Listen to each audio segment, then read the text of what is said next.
Kraken Week. This is the tabletop RPG community's version of Shark Week, where creators all over YouTube are creating content with an underwater or ocean theme. And so, in the spirit of collaboration, here I am, and I made some maps. And no, I didn't just want an excuse to make some maps. In this video, I will be showing you how to create a water effect on your map using Foundry VTT, and you can download all of these maps as well as maybe a couple other ones if I get them done in time on my website for free, all for Kraken Week 2024. We're using Foundry version 12. This is not an endorsement to update quite yet, as I have encountered a couple bugs. However, for the purposes of this video tutorial, everything will still work for version 11 and it works for version 12 too. So here is what the end product is going to look like. We have an underwater ship with the water effect above it. And then we also have a beach cove that I will show off how to do this kind of wave effect on the map as well. You can easily apply these effects to things like rivers or frozen rivers. I've done that once in a one-shot. These are also accompanied with some free sounds that I found, so I'll show you how to add a little ambiance to your maps as well. Hi, Editor KYLIE here. This got really long, really fast, so make sure you look at the timestamps below. You can jump to the points of interest.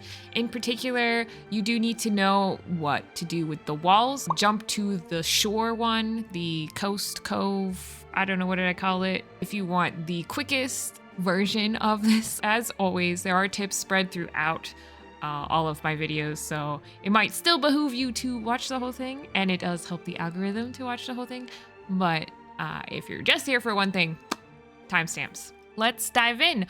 We'll start with the Sunken ship one, as it is the easiest out of all of them, and then we'll get to the beach cove. First, we need to import the map. We're going to use the Universal Battle Map Importer. That is a module, and I will put a link down in the description for you guys below. I will be providing both grid and gridless versions, both JPEGs as well as the virtual tabletop version. For the purposes of this, we're going to actually use the gridless version because it just makes it easier for the grid. So go ahead and add in your scene name and choose your file. Then you're gonna hit the import button. Now you should have it both on the navigation bar and in the scene directory. We're gonna click on it, and you're gonna immediately notice that the grid is way too small. So we're gonna right click on the top and hit configure. One of the first things I do is change the color, the background color. I'm gonna pick one of the blues. You can see I have like blue and purple all along the edges of the map to add some variation in the sand. So I'm gonna click one of those, and then I'm actually gonna just make it a little bit darker. Then I'm gonna go to the grid section, change the grid size to 255. I don't know why, but that's how it's saved, how all of them saved, and that's the number you're gonna wanna put in for all of them. Go ahead and hit save, because that'll update the grid map. You're gonna wanna hit yes. It actually adjusted the map perfectly so it lines up, but if it didn't for you, you might need to hit this grid configuration tool, the little square ruler, and you can use the arrow keys to adjust the map so that the squares line up. So if you look in particular right here, you want to match this corner up, and then the ship in general should be perfect to the grid at that point. Go ahead and hit save. It'll ask you to confirm again. Next, we're gonna want to adjust the lighting. For this particular map, I think it works better with global illumination turned on. So we're gonna go ahead and do that. And I also like to change the fog of war color. We'll do that. We'll hit save. That's the basic settings. Now let's work on walls before we get into the actual map itself, because unfortunately a lot of these were made with Dungeon Draft and Path Tool. It's not really walls when you export it. So you will have to do some minor adjustments. Tap on the wall controls tool and you're gonna go to basic walls. I like to box the entire map in so that my players can never leave. You're gonna click and drag and hold control to continue placing walls. So I just put it along the outside of the map and let go of control to click that last time. If you forget to let go of control, you can also right click and that'll also end wall placement. So that's that.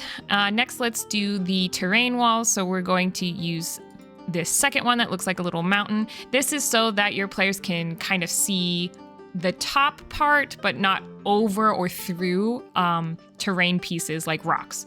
So we're going to click and drag, hold control, and we'll just build these out real fast. For these to work, you're gonna want to make sure you close it off. If you don't, it will not work correctly.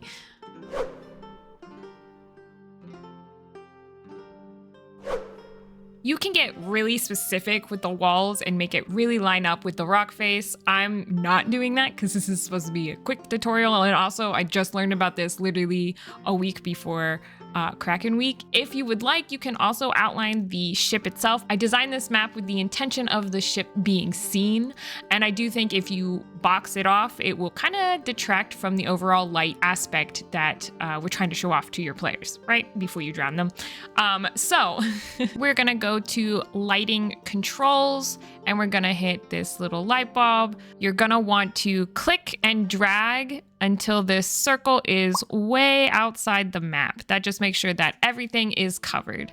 Then you're going to double click to pop up the box. Now this is where things might look slightly different if you are on version 11, but all of the settings that I will be changing will be the same. First, you want to turn off constrained by walls because you want the rock faces to also have that effect since the light is filtering up from above and still landing on top of the rocks. Next, I changed the color. So again, I'm gonna try to pick one of these blues and I'm gonna make it slightly lighter.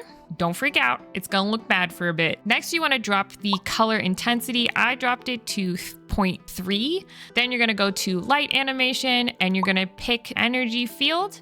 So already it's looking a little bit better, but I'm gonna do a couple things. First, I'm gonna turn the animation speed down. I turned that to, I think, 2. I think that having the effect more subtle is a little bit better, less distracting, more immersive. Then you want to change the animation intensity as well. I just dropped it down to 4. It just spreads that out a little bit, makes it move slightly less. In advanced options, you can change the luminosity. So if your map is different than mine, you might want to adjust this because you can make it brighter. And then the attenuation, is that how you say that word? Bumped it up actually to 0.75. So it fades more on the outside. I also feel like it brings your eye more to the center where the ship is. The rest of these are up to you. I did not adjust any of these, but I also feel like if you are in the ocean, it might be less saturated in the ocean. But remember that because you changed the attenuation, really the stuff in the middle is going to be what is black and white versus colored. So we'll put that back to 0. Then we're gonna hit update light. And there you go, that was the first one. Let's move on to the beach cove. And then we'll come back to both of these and update the sounds. So for the beach cove, you're gonna follow the same steps with importing your map. Again, I would recommend using the gridless version and then adjusting the grid size to 255. Outline the water first. If you do all the walls at one time, you're gonna have an issue when it comes to selecting things just because of the way that this map is. So start with the water and then we'll add in the rocks in the middle. So to do the water, again, you're gonna go to wall tools. You're gonna go to just click basic walls for now. Now in the version that I showed in the beginning, I got really particular with this line, which I would recommend doing for the purposes of a quick tutorial. We are not doing that. You're gonna click the selection tool and you're gonna select all the walls that you just built. You can zoom in a little bit with the mouse wheel to double click on one of the points. For this one, you want your players to be able to walk into the water. So you're gonna hit none for movement restriction. And for sight restriction, you're also gonna put it at none because you want to be able to see into the ocean. We're gonna hit update. It's gonna turn them like blue. That's how you know you probably got it right. Next, we're gonna do the rocks inside. For this, you want the terrain walls again. Before you move on to the rocks that are not in the water, you wanna select all of your rocks. Be careful not to select any of the blue walls. You wanna select your rocks, double click, and you want to not limit the light. So you want to hit none for light restriction and then hit update. Same with these and this one. Then you can do the rest of your walls. Don't forget to box in your players so they can never leave. This one is going to be just a tad bit more difficult, and you can do this for rivers and things as well. With the walls correctly set up, now we can go ahead, take the lighting tool. We're going to click down here towards the end of the water here, and we're gonna go ahead and make sure your circle kind of goes all the way past the walls. Double click it to edit the settings, and we're gonna do a very similar setup to the way we had on the first map to give a kind of ripply water effect. So you want to make sure this time that it is constrained by walls because you don't want the light on the beach. Change your color. Select a color from here. I tend to make it just a little brighter. I'm gonna drop that intensity, maybe 0.2 in this case for this map. The animation, again, we're gonna do energy field. I'm gonna drop this down just a little bit. I'm actually gonna pump the intensity up slightly. You can adjust the luminosity, the saturation, the contrast if you want. I'm gonna leave it as is because it works pretty well for what I need it to do.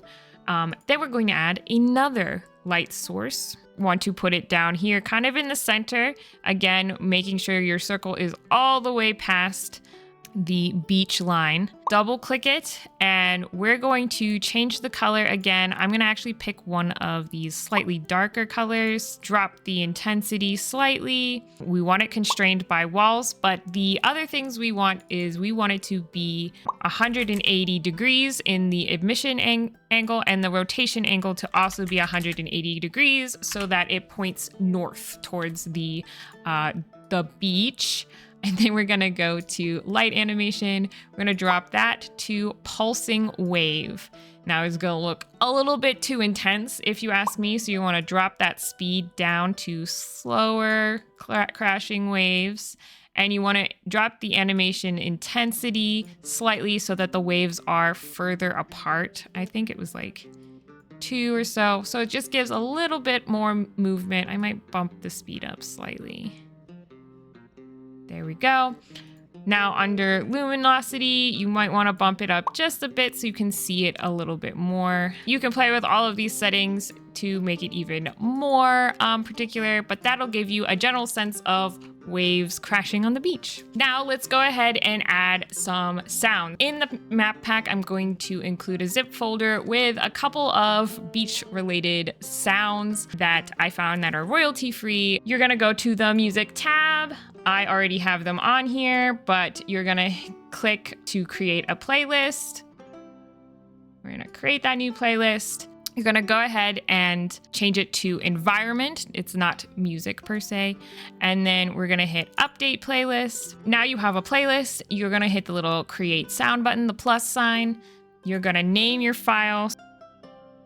Again, audio channel is environment, and we're going to upload the file. We want to make sure it repeats, so click repeat and then update the track. You may as well go ahead and add your other one in as well. All the same settings, hit update. Now go to your Cove, right click and hit configure. Under Ambience, you're going to go down under basic options. You're gonna click on scene playlist. You're gonna click under the sea. Of course, I have 2 of them now. And then you're gonna hit playlist sound. For this one, we're gonna do the waves and the gulls. You're gonna hit save changes. To know if this actually works, you're going to right click on the top and hit activate. And then you'll be able to, hopefully, I can't hear it because I don't have headphones on, but it does say it's playing. So hopefully it picks up in the recording. You're gonna go to the Sunken ship one and do the same. Right click, go to Ambience, scene playlist, under the sea, water ambience, save. And then when you go to activate this, you should get an underwater sound instead. So there you go. I will include links to all of these maps down below. I will also have a whole slew of them. Hopefully I have more than 2 by the time this video airs, and I can put them on the screen right here. But you can get all these maps for free at cantripsmedia.com, where I also have other maps. And if you're a YouTube member or a channel member, you already get all of these, so go download them because I have more, constantly trying to add more. Sorry I didn't wear anything nautical. Apparently I have nothing piratey in my entire wardrobe. So you get Alchemist. Is that what? I think this is like kind of alchemy-y. Alchemy? Okay. And yes, I know last week I posted a whole thing about how you don't need maps, and here I am making a bunch of maps. But it's fine, guys. Stop judging. If you like this content, please, please, please subscribe or leave a comment to help that YouTube algorithm or, you know, anything. I will see you guys in the next one. Bye.